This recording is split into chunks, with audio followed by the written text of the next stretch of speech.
Es incluso la que menos porcentaje tiene dentro del semestre. Una prueba no define cómo te va a ir en todo el semestre, así que en verdad tampoco me preocuparía mucho por el tema de las notas, pero sí que tengo que empezar a pensar y adecuarme a la forma de estudio y a la forma de las preguntas de la prueba. ¿Tú? ¿Ya? Sí. Entonces, lo ideal es que a partir de ahora más o menos se vayan con el concepto de cómo son las preguntas, las pruebas de desarrollo, saber más o menos cómo explicar o definir cada definición que uno se les pide, porque en esta parte no es solamente definición, sino puras teorías. O sea, pura teoría. En alguna otra prueba vamos a tener teoría y vamos a tener también integrar esta teoría. O sea, poder entender de dónde viene la definición y poder aplicarla en un caso clínico o poder aplicarla en el resultado de un examen. ¿Ya?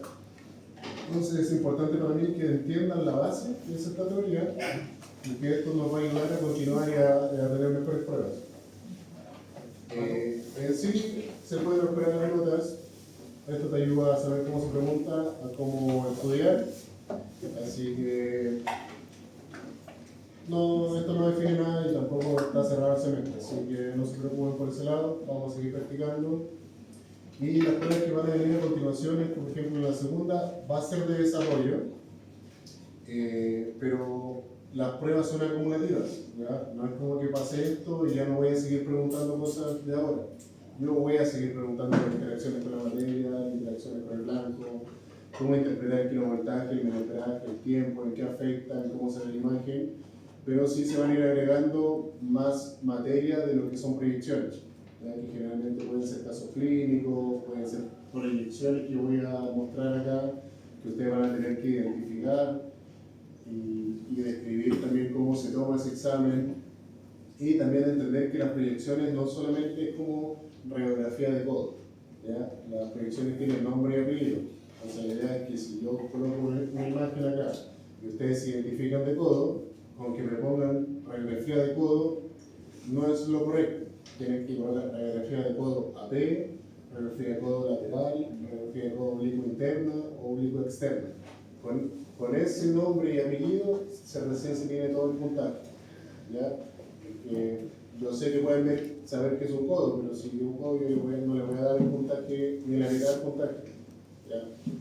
Sí les daré el puntaje porque por lo menos saben que es un codo, pero no un puntaje que le sume dentro de su evaluación, ¿ya?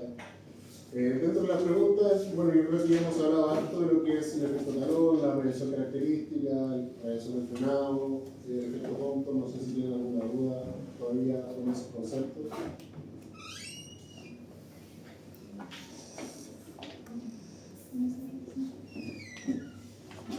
¿No? Un poco con la radiación dispersa. No sé si eso no está, ¿no? No, pero.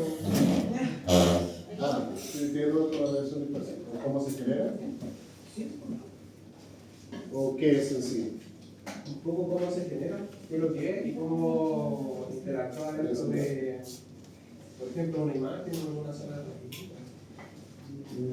En sí la radiación dispersa es todo lo que es, como su nombre dice, se va a dispersar. ¿Cómo se dispersa? Porque yo tengo una emisión de rayos primero que es primaria, que es la que sale del tubo hacia el receptor primario. Cuando llega e interactúa con el paciente, la mayoría se va a absorber y la otra, o sea, se absorbe, pero va a pasar al paciente y va a llegar al receptor primario. Ahora, en esa interacción donde va a tener con el receptor primario y conmigo, pueden haber efecto Compton, efecto fotoeléctrico. El efecto fotoeléctrico generalmente hay absorción, pero el efecto Compton genera un electrón Compton y un rayo X disperso. ¿Por qué se genera que sea disperso? Porque tiene alta energía. Y al tener alta energía significa que llegó, interaccionó con el cuerpo, llegó al receptor primario y se va a desplazar a distintos lados, porque al final es un rayo X que no es absorbido. Es decir, y por eso existe la UCI y existen otras estructuras que es para eliminar la radiación dispersa. Que la radiación dispersa al final dificulta la calidad de imagen de una radiografía, o sea, la empeora y genera ruido.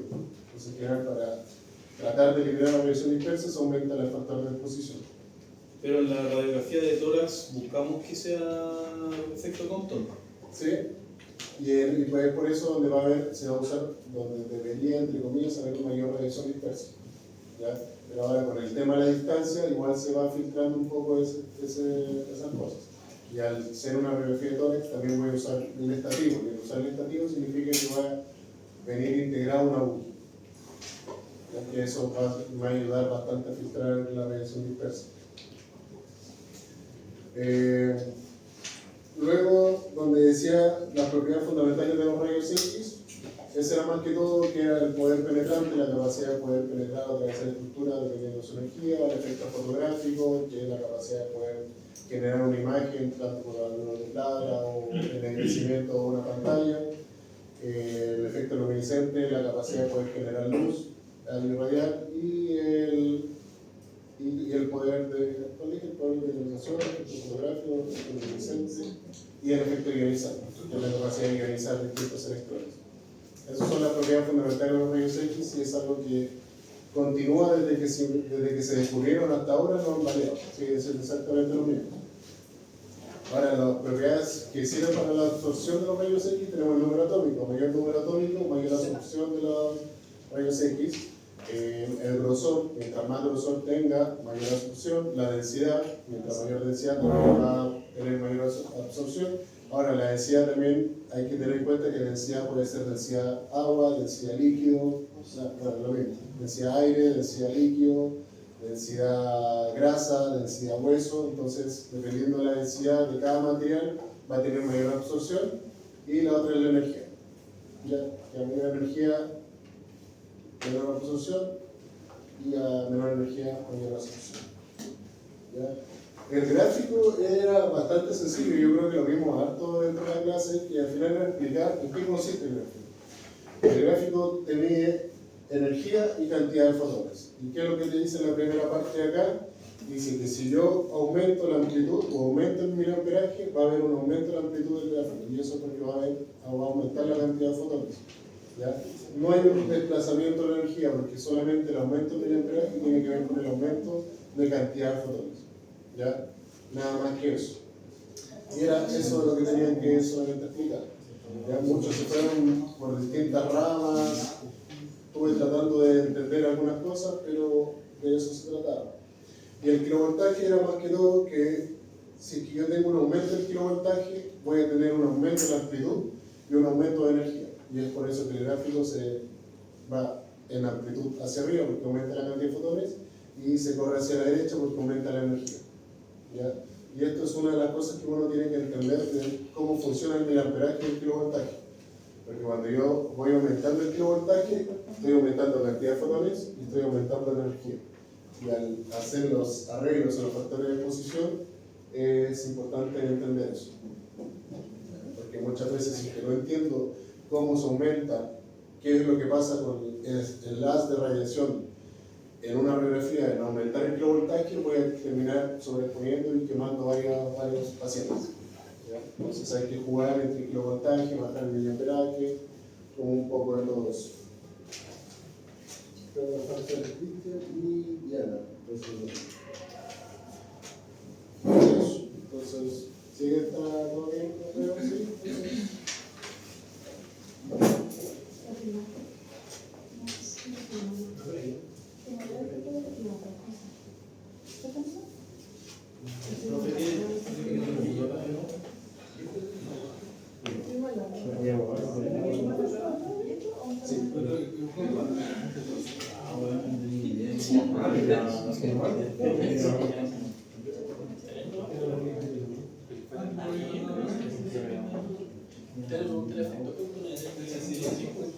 Mira, y para más o menos vayan entendiendo un poco cómo es, como estoy, bueno, no es lo que espero, sino como que más o menos vayan entendiendo cómo definir o cómo ir explicando lo que uno se despide de definiciones. Se lo voy a leer tal cual como lo pusieron, que incluso por eso tuvo el puntaje máximo. Y ahí dice el efecto talón, dice, se produce por la anatomía de la forma del átomo, que es el blanco, ya que debido a su forma y a la angulación que tiene, la radiación que es expulsada del cátodo que llega hacia el ánodo tiene mayor intensidad hacia el lado del cátodo porque va a tener una absorción del lado del talón del átomo. Por lo tanto, al tomar exámenes con diferentes densidades como grosor, diferentes densidades de la estructura, colocamos el cátodo hacia la parte más gruesa y el ánodo hacia la parte menos gruesa. Y me puso un dibujito con una mano. En radiación característica partió diciendo al tiro que es una interacción de los rayos X con el blanco. Ya con eso me clasificó que es una interacción con el blanco. O sea, ya lo clasificó con eso. Ya con eso ya partía con un punto casi asegurándose solamente por colocar eso. ¿Ya? Y luego explicó que es un electroproyectil y con energía de que se interactúa con la capa interna de un átomo donde tiene suficiente energía para arrancar el orbital, dejando un espacio vacío, y una orbital de la capa más externa ocupa ese lugar generando un rayo X característico que es propio del material. Frenado, me puso lo mismo, interactúa en la reacción de los rayos X con el blanco, donde un electrón se dirige hacia el átomo pero no interacciona con ningún electrón, se acerca al núcleo, que es atraído por la energía nuclear del núcleo, frenando su velocidad y cambiando su dirección. Por lo tanto, ese cambio de dirección de frenado genera un rayo X que al final es un rayo X de emisión continua. Y bueno, y así el cómputo también, que voy a hacer, pero para que vayan entendiendo que al final es clasificar la definición. Si ustedes parten, no sé, el efecto Compton y me parten diciendo que es una interacción de la radiación con la materia, ok, yo digo, ya, sabe qué es el efecto Compton, dónde está clasificado. Y ahora viene la explicación continua, que es saber qué pasa al interactuar un electrón a una orbital externa y lo ioniza. Esa ionización genera un electrón Compton y que posteriormente también puede seguir ionizando y generando también radiación dispersa. ¿Ya? Pero más que todo eso. Pero como les digo, esta es la primera prueba, está recién partiendo, así que yo sé que hoy van a tener mucho mejores resultados. Es solamente encontrar la manera de estudiar y cómo poder todo ese estudio que ustedes reflejan, describirlo en palabras. ¿Ya? Que a veces eso cuesta bastante.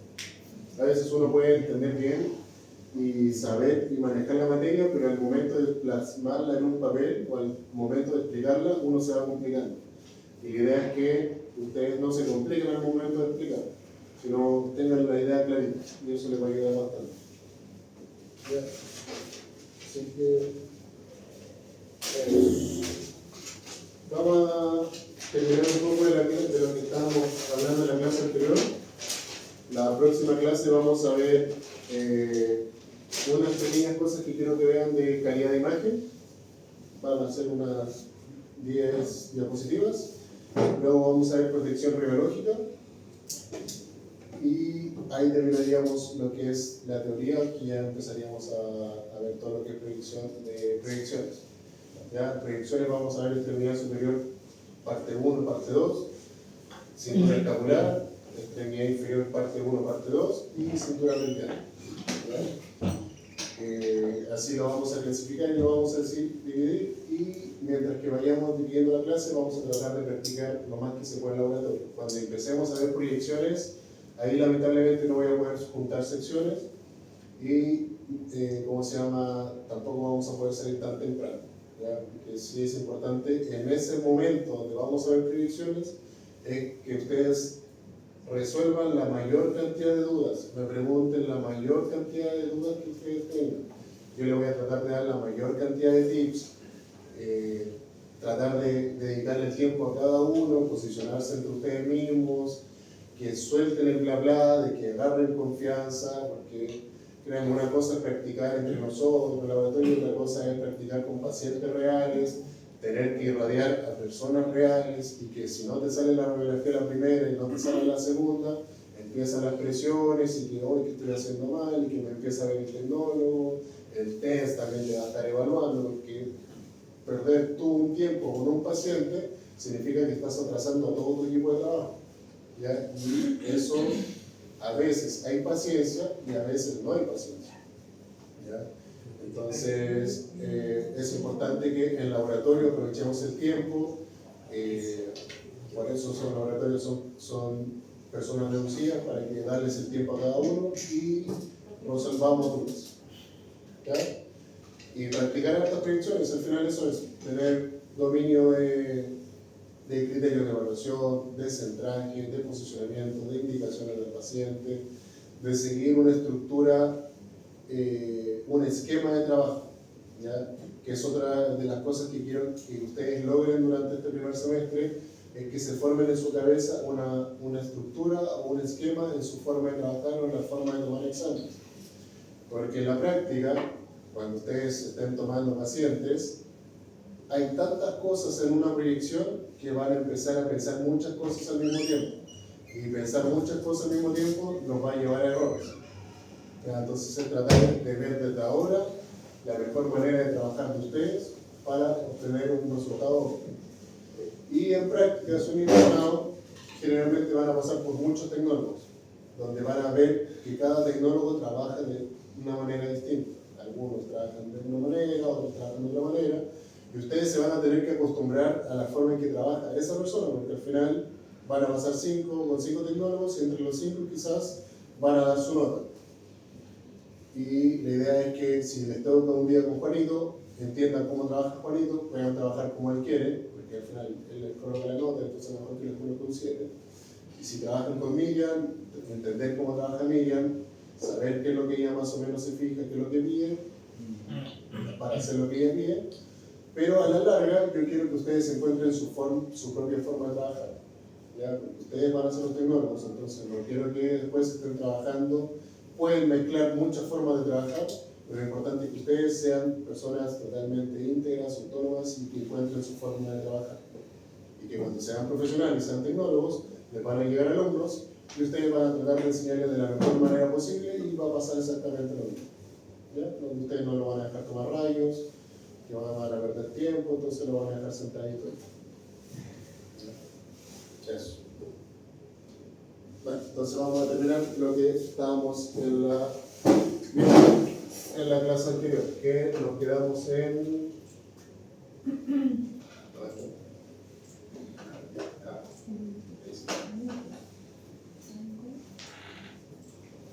Llegamos hasta acá, ¿no es cierto? Los limitadores de la radiación. ¿Sí? ¿No? ¿Se acuerdan de esto? ¿Algo? De los rayos X, de la radiación dispersa, de los rayos secundarios. ¿Se acuerdan o no se acuerdan?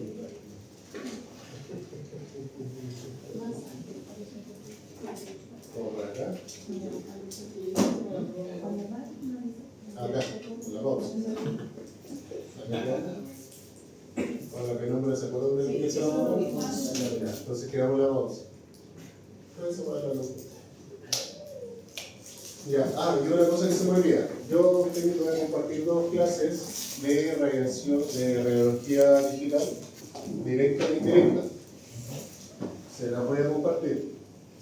Ustedes van a estudiarlas y van a hacer grupos de a 4. ¿Ya? ¿Qué van a hacer con estos grupos de a 4? La idea es que ustedes estudien esas clases, entiendan más o menos cómo funciona la radiología digital indirecta y directa.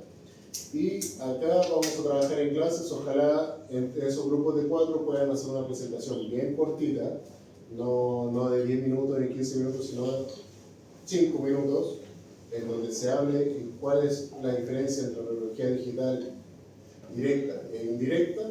Y luego acá vamos a trabajar en clases las diferencias entre radiología convencional, película, y radiología digital.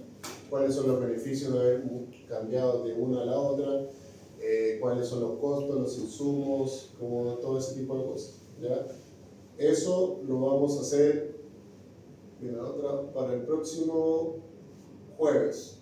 ¿Ya? O sea, viene jueves, viene martes y viene jueves. ¿Ya? Una semana y media próxima. ¿Ya? Para que vean esas 2 clases, preparen esa pequeña presentación cortita, que van a hacer casi todos los mismos, divídanse en grupos de 4, si alguno queda con un impar, da lo mismo, y de ahí desarrollamos en clases esas ventajas de la radiología convencional con la digital. ¿Ya?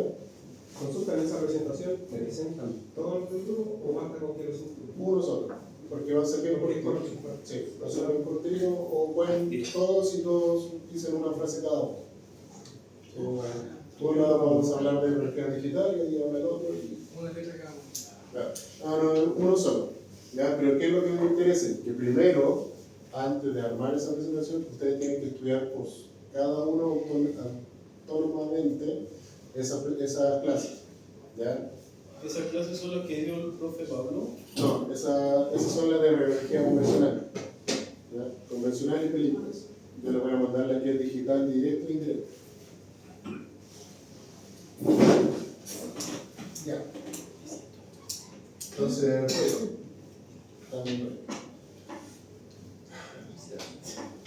limitadores de la radiación.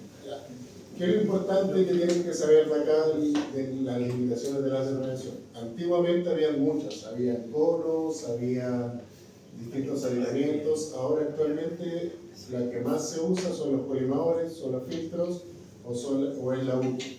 ¿Ya? ¿Cuál es el ideal de esto? Es que cuando nosotros emitimos un haz de radiación del tubo, van a llegar al paciente. Una vez que llega al paciente, cierta cantidad de rayos va a ser absorbido y casi la mayoría de los rayos, por absorción diferencial, van a llegar a un receptor de imagen. Ese receptor de imagen es lo que me va a generar la imagen en sí de una radiografía. Ahora, como trabajamos con distintas energías, algunas se van a absorber porque el cuerpo humano, como ustedes ya saben, factores que afectan la absorción, el número atómico afecta. Entonces, si yo tengo más hueso que agua, el hueso lo va a absorber, pero la grasa va a pasar. Por lo tanto, esa que va a pasar va a chocar con el receptor de imagen, que al final es radiación y se va a poder dispersar en distintos lugares. Ahora, esta radiación dispersa es la que me afecta en la calidad de imagen y es uno de los principales factores de dosis y de calidad de imagen que hay que evitar. Por eso ¿cómo se llama? Se implementaron distintas estructuras que van a filtrar esta radiación dispersa o estos rayos X secundarios que también se pueden producir cuando se ioniza a una persona. ¿Ya? Y es por eso que acá empezamos a hablar de rayos emitidos por el material que son dispersos y secundarios. Los dispersos son los que al final se van a generar cuando se interacciona con los átomos del material y que se van a absorber, y que algunos que no se van a absorber se van a dispersar porque tienen mayor cantidad de energía. ¿Ya? Que esos en general son los que se producen cuando aumentamos las energías y empezamos a tener mayor efecto atómico. ¿Ya? Por lo tanto, los rayos X dispersos, que quiero que acá se entienda, dificultan o empeoran la calidad de imagen de una radiografía, y lo otro es lo que me va a llevar a aumentar la dosis a mí, a los pacientes o a la sala o al personal que se encuentre fuera de la sala. ¿Ya?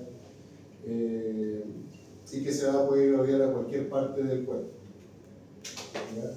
En cambio, bueno, acá viene el resumen de lo que pasa con la radiación dispersa, y en cambio los rayos X secundarios son los que son formados directamente cuando se interacciona la radiación con la materia, o sea, con nosotros mismos. Cuando se interacciona la radiación con nosotros, obviamente ustedes van a ionizar el cuerpo de nosotros, y esas distintas ionizaciones que se puedan producir se llaman radiaciones secundarias, ¿ya? Que van a ser muy pocas en realidad, ya casi despreciables.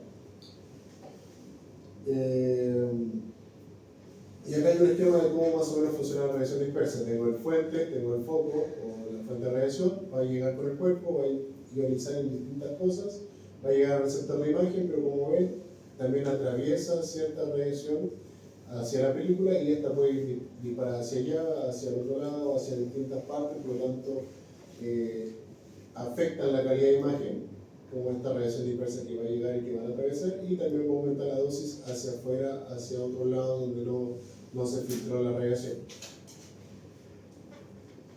Y como ya les dije, los rayos X secundarios son los que afectan directamente con nosotros, con el cuerpo, que es como si pensáramos que nosotros somos blancos y que van a ionizar entre característico y fluor, pero en este caso es ionizar directamente con nuestro cuerpo, con las estructuras internas de nuestro cuerpo. Por lo tanto, pueden ionizar el hueso, pueden ionizar la grasa, el aire, si es que estamos pensando en pulmón, y van a hacer radiaciones secundarias que al final tampoco es como que emitan cierta cantidad de radiación. ¿Ya? Como que nos va a afectar un poco lo que es la calidad de imagen. Solamente afectan en lo que se va a producir en la imagen en sí. ¿Ya? Aquí es como que hablamos de absorción diferencial, como que interacciona con nuestro cuerpo y va a ser absorbido generalmente la mayoría. Y tenía un esquema por acá, no. Es donde, por ejemplo, tenemos esta radiación, acá tenemos un espesor, vamos a tener rayos X que no son absorbidos, rayos X que son dispersos, que van a llegar y se van a ir por otro lado, rayos X secundarios que van a estar acá, y un fotoelectrón que, si se dan cuenta, acá estamos teniendo todas las interacciones con la materia. ¿Ya? Esto es como un cuadro resumen de todo lo que pueda pasar cuando se interaccionan los rayos X con una estructura en sí. Ahora, bueno, lo que habla esta lámina en sí es lo que pasa con la radiografía de tórax, que quiere decir que a mayor energía voy a tener mayor intensidad, voy a tener un rayo X con mayor energía, por lo tanto voy a producir mayor radiación dispersa, y que generalmente, para evitar eso, si ya empezamos a hablar del grosor. Cuando tenemos mayor grosor va a absorber mayor cantidad de energía, por lo tanto debería haber también menor radiación dispersa, ¿ya? Que tiene que ver con la radiación primaria que va a llegar, y tiene que ver también con la cantidad de radiación total que se va a formar en una imagen. Y acá es donde también empezamos a hablar de los factores geométricos, como la penumbra. La penumbra es una parte de una distorsión, o es una parte de una distorsión o una falta de nitidez de una estructura en general. ¿Ya? Eso es una penumbra, que conlleva a no delimitar o disminuir la nitidez que voy a tener en una imagen. ¿Ya? Entonces, generalmente hay que tratar de evitar la penumbra, pero es algo que no se puede evitar 100%. ¿Qué es nuestra misión de nosotros? Disminuir la mayor cantidad de radiación dispersa que se pueda. ¿Ya? Y para eso se inventó lo que se llama Buki, o se implementó lo que son los colimadores o los distintos tipos de filtros. Cuando vimos tipos de filtros, se acuerdan que había filtros inherentes, filtros que eran añadidos, y filtros inherentes y añadidos, en donde, ¿qué es lo que hacen estos filtros? Van a disminuir la radiación. Si ustedes se acuerdan, cuando yo emitía radiación, voy a tener ondas de radiación que pueden tener distintos picos de energía, más altos, más bajos, y estos tipos de filtros que hacían, disminuían esas diferencias de energía, que no haya ni muy alto ni muy bajo, sino vaya como un promedio. Y ese promedio hace que se forme una mejor calidad de imagen, que tenga una mejor imagen. Por lo tanto, si se dan cuenta, acá tengo un haz de radiación donde no tengo ningún tipo de filtro, y lo dejo al libre albedrío, ese haz de radiación. Por lo tanto, irradia y va a irradiar hacia afuera, va a generar mayor radiación dispersa y no contribuye a una buena calidad de imagen. En cambio, si yo empiezo a filtrar, yo centro mi radiación hacia donde yo quiero apuntar. En este caso estamos pensando que esto que está acá es lo que yo quiero visualizar bien. Y al no tener ningún filtro de filtro, no voy a tener una buena calidad de imagen. En cambio, yo al filtrar voy a dirigir hacia donde yo quiero llevar, y voy a tener menor radiación dispersa y voy a tener una mejor distribución de la energía. ¿Ya? Ahora, hay distintos tipos de estructuras que dicen que pueden filtrar este tipo, que son como los diafragmas, que también se le llaman colimadores de diafragma, conos, que antes uno tenía unos conos que redirigían la radiación fuera del tubo, por ejemplo, para radiografías de oído. Ahora ya no se toman, se vio un escáner, menos mal, porque igual eran complicadas, pero se colocaba al paciente en una posición donde también se le colocaba un conito, y ese cono redirigía la radiación y hacía que piensen que quería ver radiografía del oído, quería ver las estructuras más mínimas de un oído, por lo tanto tenía que tener muy buena resolución espacial. ¿Ya? Y para eso usaba como este tipo de conitos que aparecían acá, ¿ya? Que, si se dan cuenta, es como una copa focalizadora donde yo redirigía la radiación, pero lo centraba en un punto en específico. ¿Ya? Este es el diafragma, que al final es limitar el haz de radiación. Y por último, que tenemos lo más conocido son la UTI. ¿ya? Que la Wookiee en sí son láminas de plomo que están intercaladas una con la otra, que al momento de tomar radiografías de alta energía, tanto en estativo como en mesa, como la filtran, es que cuando uno dispara tiene un pequeño movimiento. Y ese pequeño movimiento como que filtra los rayos X de tal manera que concentra la distribución de la dosis de mejor manera, ¿ya? Y disminuye la radiación dispersa. Siempre se habla de que hay que tratar de ocupar distintos medios para poder controlar la radiación dispersa. La compresión, cuando uno comprime, también mejora la distribución de la dosis, ¿ya? Entonces es una de las cosas que igual es importante manejar. Ahora, ¿qué es lo que habla de esto? Que estructuras con mayor grosor generalmente van a generar mayor radiación dispersa. ¿Por qué? Porque voy a necesitar mayor energía. Por ejemplo, un abdomen voy a tener mayor radiación dispersa que tomar una radiografía de una mano. ¿Por qué? Porque la mano es delgada, es para estructuras finas, la energía no va a ser alta. En cambio, el abdomen es una estructura grande, distintas densidades, va a tener un grosor mayor, por lo tanto voy a aumentar la energía. Y eso hace que también se juegue con la radiación dispersa, ¿ya? Y también es algo muy sencillo. Al yo tener menos átomos, ionizo menos que al tener mucha cantidad de átomos, ¿ya? Un abdomen, al tener muchas estructuras, voy a tener mayor capacidad de ionización porque son mayor cantidad de posibilidades de ionizar distintos átomos de una estructura. Al tener una mano, voy a tener menor posibilidad de ionizar distintas estructuras porque solamente tengo hueso, piel, músculo y un poco de grasa.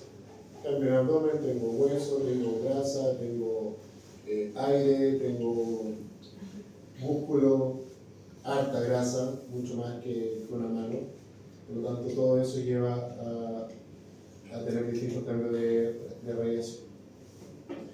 Y acá es como se muestra una parrilla Wookiee. Si se dan cuenta, es una parrilla que está generalmente antes del receptor de imagen y que va a tener como distintas láminas de plomo que cuando uno dispara, estos se van a mover y va a llegar solamente al receptor de imagen la dosis adecuada o la distribución de la dosis lo mejor posible, ¿ya?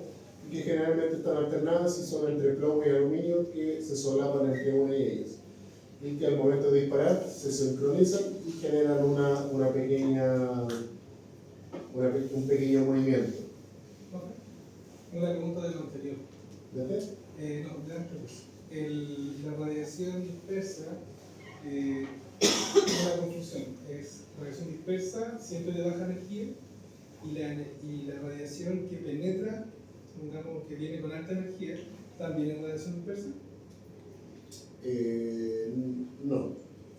La radiación dispersa es una radiación que se genera por la alta energía, que es cuando se interacciona con nosotros, yo voy a poder generar efecto fotoeléctrico o efecto cósmico. El efecto fotoeléctrico generalmente es todo absorbido y cuando llega es absorbido, ioniza y ese electrón que ionicé se transforma como radiación dispersa, ¿ya? Y el efecto Compton, yo ionizo ese electrón de la capa orbital externa, genero un electrón Compton que es capaz también de seguir ionizando, pero también genera un rayo X disperso, ¿ya? Entonces, en ambas interacciones yo voy a generar radiación dispersa, ¿ya? Pero me refiero a la energía que lleva esa radiación, siempre es alta.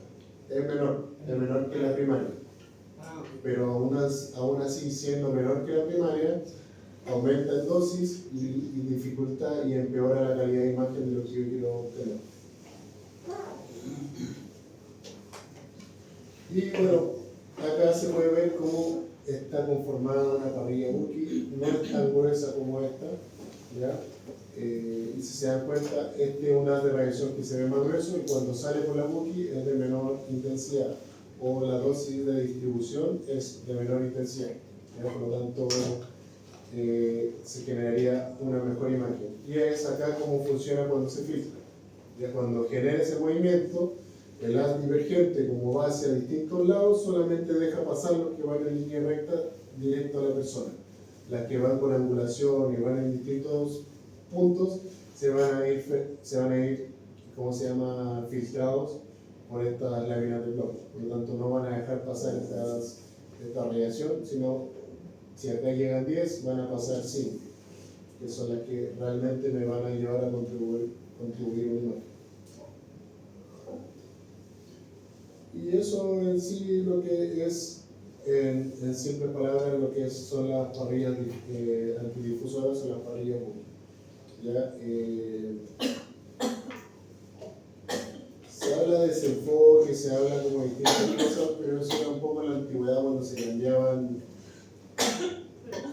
¿Está bien? Sí, con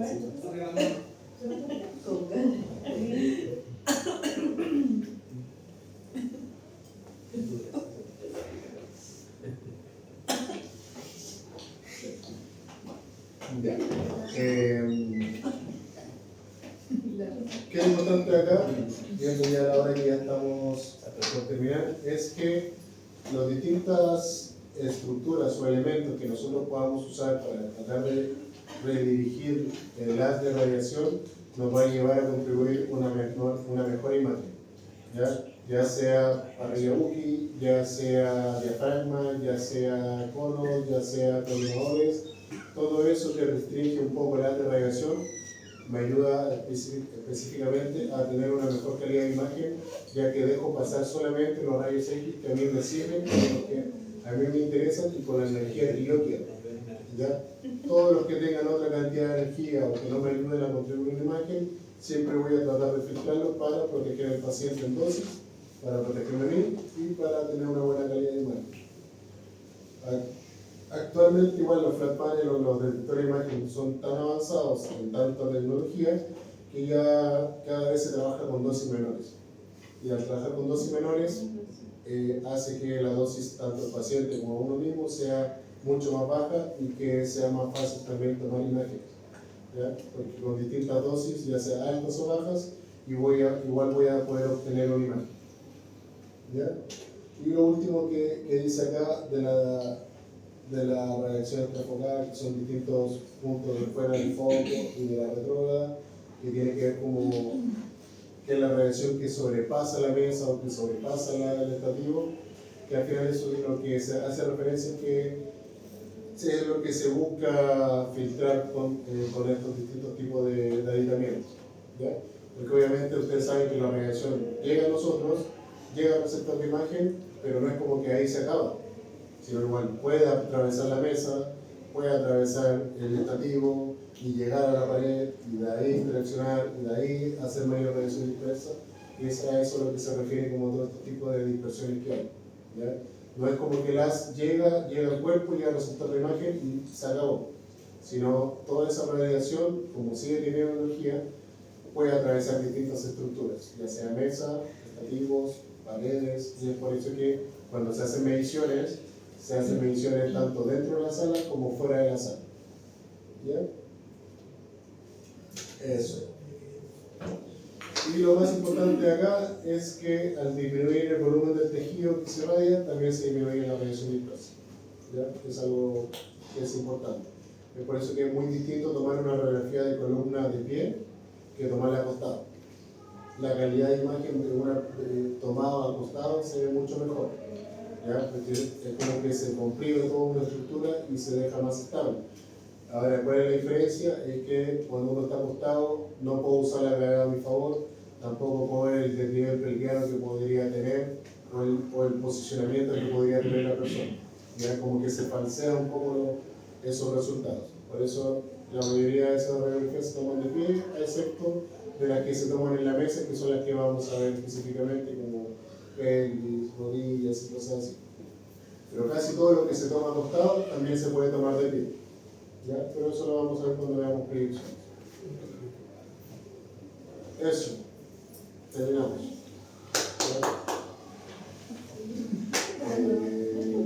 Como les digo, ya en la próxima clase vamos a ver unas pequeñas cosas de calidad que son estas de acá. Que es hablar un poco del exposiciómetro automático, en qué consiste, cómo se ve, bueno, esto ya lo vimos. Hablar un poquito de contraste, nitidez, esto ya lo vimos.